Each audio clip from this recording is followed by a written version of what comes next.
Hey guys, it's been a little while since I've done one of these, and I am stepping into a minefield with this one. But I do want to get back to doing at least semi-normal reviews, so here we go. I'm going to do a review of The Last of Us Part 2. If this is the first review of mine you're seeing, because I haven't done one in a while, I keep them all spoiler-free. All of the gameplay you're going to see from this review is going to be from the early part of the game before any big story events happen. And like I said, I'm going to keep it spoiler free, although there are some spoilers in this game I really do want to talk about, so I may do a spoiler talk video on this. So how about we get right into it? Alright, so where to start? Let's start by talking about the graphics, and the graphics in this game I think are very good. This is the end of the console generation. They know how to push the hardware. They know how to make it all work. The environments look really well. They're really good. The snow where there's snow, the water where there's water, it flows. It all looks good. You can see footprints in the snow most of the time. Again, it all works really well, I personally think. Again, this is all my opinion, and that's all it is my opinion. The facial expressions, I think, work really well in this game. In fact, I'm going to show you a little more when we get to the gameplay part of this talk, when we start talking about the stealth kills, but you can actually see the strain on the character's face with stealth kills. Now, it's been a while since I've played the first Last of Us, but I don't remember that being the case in that game. I could be wrong. I have to replay the first one. It's been a while. But again, when Ellie is doing a stealth kill, you see it on her face. You can see the strain she's going through on her face to hold the person and do the kill she's doing. So that all works really well. Some games just cannot nail that facial capture. Until Dawn was egregious about that. Until Dawn had terrible facial capture. This game, however, I think it's really good, and I think it works really well. No fair! Eat it, shrimps! Hey. The voice cast also does a great job. With a lot of games, there's always that one person that you don't really believe, that doesn't really sound right, an NPC or whatever.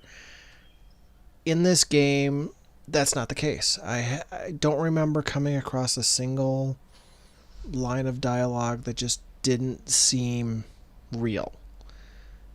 And the voice cast all does a great job. Every last one of them, from the biggest part to the smallest part. They all sounded good. They all delivered their lines well. The lines all worked. There wasn't, at least as far as I remember, a really bad, corny piece of dialogue in the entire game. And the world feels alive, which is really important for a game like this. It has to feel alive. If it doesn't feel alive and lived in, you're not going to be able to immerse yourself in it, and it's not going to work. This game, I believe that really works.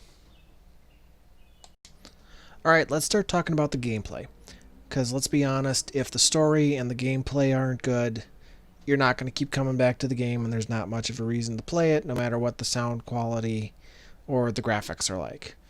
Best looking game in the world, if it's got crap controls and absolute crap story, there's not much reason to play it. So, if you've played The Last of Us Part 1, you know what to expect for the most part from the controls of The Last of Us Part 2.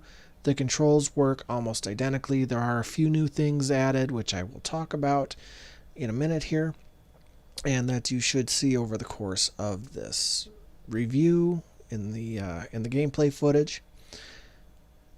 You're still going to be able to listen for noise. You're still going to be hunting for supplements, spare parts, and anything you can use to make ammo or med kits or shivs or whatever else you need to make throughout the game. Right here, we're going to see a look at the facial expressions I was talking about earlier, how you can actually see the strain on Ellie's face when she's doing that, which I really like, and you can do that with all the characters you play as. You do play as a couple different characters throughout the game, Ellie being one. We'll talk about the other one a little later. And I'll keep that as spoiler free as I can when I get to that point. They both play pretty much the same, although they get slightly different weapons. The weapons, though, do serve pretty much the same function. So they don't really play any different, except for one or two of the weapons have a different feel to them. Otherwise, it's pretty much the same thing. Alright, so I don't remember them having that type of a wheel to hold things there. I also don't remember this quick throw you're going to see here in the tutorial section. Staggering them, again, maybe I missed that, but it's not something I remember seeing. I also feel that the melee combat feels better in The Last of Us Part 2. I think they tightened that up a little bit. There is now a dodge mechanic, which I don't remember being in the first one. Maybe I'm wrong, but I don't remember it being there. And that, I think, works really well. It's a little finicky sometimes. It's not perfect, but again, no game is. You're about to see a couple of stealth kills here. And there we go again. Again, same sneaking mechanic as the first one. One difference, though, is that now you can go prone, which can help you hide from enemies or go under vehicles or branches or furniture or what have you. I don't know that you're going to see any of that here in the gameplay footage I have for you, but you can do that, and it actually does come really helpful in a couple of places. Let's see, you're probably about to see the dodge mechanic here. Yeah, right there. Oh, I didn't hit it at the right time. But yeah, this is... And again, your ally, when you have an ally with you, is a big help at stunning the enemies. So that is a great addition to this game that holds over from the first one. And of course, your allies are more helpful sooner in this game than they are in the last one. So again, if you played The Last of Us 1, you pretty much know what to deal with. The games are fluid. They feel good. I will admit that jumping at the beginning felt a little hokey, but I got into it pretty quick. Right here is one of the things you're going to see I have a little bit of an issue with, is sometimes you have to wait for your AI partner to feel like getting into position to do certain things. Because right here I have to get up on that truck, but I have to lift Dina up there. Now she decides she wants to go up there, but it took her a minute to get there. That is one thing I do have an issue with. Alright, so let's talk about the story. And this is where I think there are some possible landmines, and where a lot of the review bombing and hate is coming from, because there are some things they do with some characters that some people didn't like. One of them, I think, is that based on some comments I've read and a couple of videos I've watched, people have an issue with the fact that Ellie is a lesbian in the game. Well, I hate to break it to those people, but yeah, lesbians are real, so the fact that they would be represented in a game is not surprising, and if you don't like the fact that this character is a lesbian, sorry, don't know what to tell you, deal with it. Suck it up, buttercup, as they would say. It is what it is. And I really don't give a rip what gender they made her want to love. So, Ellie's a lesbian. If you have an issue with that, I'm sorry. You're not going to get any hate from it here. If you're looking for a hate video on that, go somewhere else. I really don't care. Cool. She's a lesbian. Whatever. Alright, this jump right here, this is the kind of jump that initially in the game I had trouble with, but I did catch on very quick after I did a couple of them. Anyway, getting back to the story. This story is very much a revenge story. Somebody does something to Ellie, and Ellie needs to get revenge for what was done. I'm not going to talk about what was done here. Just know that is the premise of the story. This is also Ellie's coming-of-age story. The characters in the game all work really well, I think. There isn't a wasted one in the bunch. They all serve their purpose. They all serve it really well. Like I said earlier, the voice acting's great. And I like most of what most of what they did with the story here. I do have one little issue with it, and we'll talk about that in a minute. But for the most part, I like the story. I like what they did here. And even the part I have an issue with, I can see what they were trying to do with it. Alright, so the next thing we're going to talk about is the other playable character. Well, you do play as Joel for a very short section at the beginning. Basically, it's a tutorial on how to ride your horse. And then you don't play as Joel again for the rest of the game. Sorry, minor spoiler there. But you do play as one more character, and that's Abby.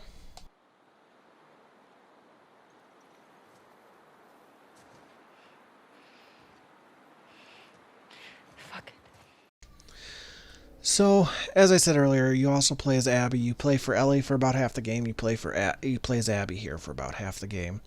And Abby, they try to give her her own redemption story similar to the one that Joel had in the first one.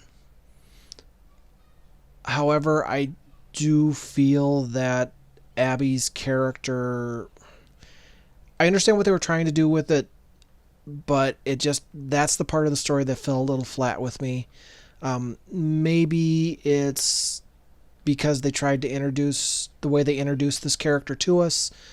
Maybe it is just because, I just wanted to see Ellie's story. I enjoyed Ellie's story so much throughout this game that anytime I had to play as Abby, I was just kind of, I want to get back to Ellie. I want to see what happens to Ellie.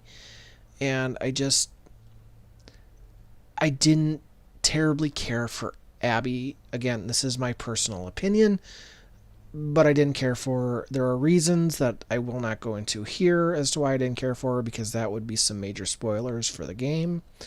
I will say I did like most of Abby's companions. I really enjoyed their part of the story, and I enjoyed them as characters for what they were in there and how they interacted with everything. But Abby herself, I couldn't bring myself to really care about, no matter what happened. It also doesn't help that you play as Ellie for most of the game. You spend that time upgrading your weapons, and then there's a certain point in the game where it just cuts and it rewinds to the beginning, or not quite the beginning, but your first day in Seattle, which is where most of the game takes place. And you play as Abby, and you have to re-upgrade your character, re-upgrade weapons, and you have to start that whole process over again. And it felt out of place. It was kind of jarring the way they did it. But they were trying to show what Abby was doing at the same time that Ellie was doing certain things. So I understood what they were trying to do. I just don't think they executed it well. Maybe if they would have switched off, say, hey, do this part of the game as Ellie, and then the next mission you're seeing what Abby was doing at the exact same time. Maybe that would have worked better. I'm not sure. I honestly don't think I would have cared anymore for Abby if they would have done it that way. But again, just my opinion. I didn't care much for Abby. It's a personal thing, and I'm sure there are a lot of people in this that have played the game that'll know exactly why I didn't care much for Abby and why I just could not get behind her. Again, if I do a spoiler video, which I might do, I will talk to you more about why I didn't care for Abby, and it will be pretty obvious when I talk to you about why, and you find out why very early on in the game. Let's just put it that way. Anyway, so those are my spoiler-free thoughts on Abby. Okay, so final thoughts about this game. What did I think? I thought overall it was a very enjoyable experience. The Abby parts, again, did fall flat with me for a variety of reasons that I will not go into here. But the game itself, very enjoyable. I got lost in it every time I played it. I really enjoy the world. I enjoy the story. I enjoy most of the characters, again, except for Abby. But yes, I would totally recommend this game to anyone. For me, it is most assuredly a go ahead and spend full price on the game. It took me about a week to beat, and when I would have play sessions with this game, I would sit down figuring I'd play it for an hour, and I would look up, and it would be 3, 4, or even 5 hours later sometimes. So I sunk a lot of time into this game, and I think you will too. If you give it a chance, I realize there are some leaks that came out, and that a lot of people are worried about those leaks. If that's something you're worried about, go ahead and wait for the sale price, but this game is well worth the full playthrough. Definitely more than a rental. If you like the survival horror type game, you're going to want to play this one, I think. Just so long as you're not one of those people that are going to get hung up about the fact that Ellie is a lesbian. And again, I'm just saying that because I've seen comments on videos, and I've seen videos talking about that and that being an issue they had with it. That's the only reason I bring it up. If that's not going to bother you, this game is totally a full price go buy. If that's something that's going to bother you, wait for the sale price. It is still a very worthwhile game to play, and I would recommend it to anybody. Those are my thoughts on The Last of Us Part 2. Tell me, what did you think in the comments down below? I'd love to hear what you have to say. Hopefully now I'll be able to start doing this on a little more regular basis again. Maybe go back and get some reviews of some games in that I haven't done because I missed them, because for work reasons and such I didn't have time to do them. I'm out.